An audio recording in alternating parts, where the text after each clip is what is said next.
407 years ago, our fathers brought forth on this continent a new nation, conceived in liberty and dedicated to the proposition that all men are created equal. Now we are engaged in a great civil war, testing whether that nation, or any nation so conceived and so dedicated, can long endure. We are met on a great battlefield of that war.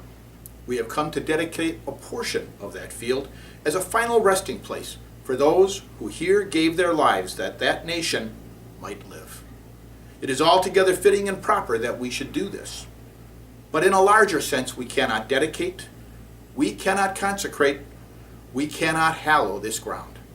The brave men, living and dead, who struggled here have consecrated it, far above our poor power to add or detract.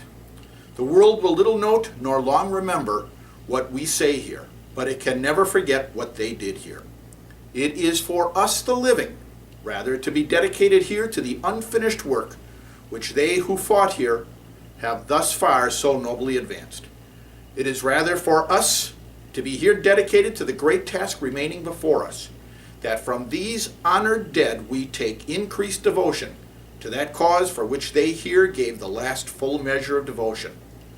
That we here highly resolve that these dead shall not have died in vain. That this nation under God shall have a new birth of freedom, and that government of the people, by the people, for the people, shall not perish from the earth.